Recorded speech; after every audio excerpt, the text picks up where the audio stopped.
L-integrità fil-persuni li jkunu f'pożizzjoni pubblika hi essenzjali sabiex jinbnew istituzzjonijiet b'saħħithom li jgawdu il-fiduċja tal-pubbliku. U l-preżenza ta' Edward Scicluna bħala Gvernatur tal-Bank Ċentrali hi ostaklu għal proċess ta' fejqan u l-bini mill-ġdid tal-fiduċja wara snin ta' abbużi. Hekk ikkonkluda l-Journal Times of Malta li fit-titlu tal-editorjal tiegħu jgħid li l-Gvernatur ifalli it-test tal-integrità. Għal dawn l-aħħar snin Edward Scicluna kien il-Ministru tal-Finanzi fi żmien meta l-governanza tajba ħadet daqqa wara l-oħra meta Joseph Muscat kien Prim Ministru. B'ammissjoni tiegħu stess f'diversi inkjesti il-Ministru tal-Finanzi ingħata l-ġenb f'diversi kuntratti kbar li kienu jinvolvu miljuni f'nefqa pubblika, fosthom il-kuntratt tal-Electrogas ta' San Vincenz de Paul u l-privatizzazzjoni tal-isptarijiet pubbliċi.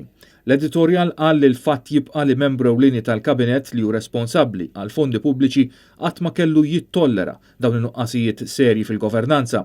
Li Scicluna naqas milli jagħmel hekk ifisser li l-integrità fil-kariga pubblika ma kienx priorità għalih. Fis-snin li għamel bħala Ministru fil-Kabinett ta' Muscat, Edward Scicluna wera għal diversi drabi li ma kienx tarka effettiva kontra l-abbużi fin-nefqa tal-flus li jinġabru mit-taxxi tal-poplu. L-editorjal qal li kien dmir ta' Scicluna li waqqaf it-tnawwir li eventwalment tefana fi problemi serji fir-reputazzjoni ta' pajjiżna.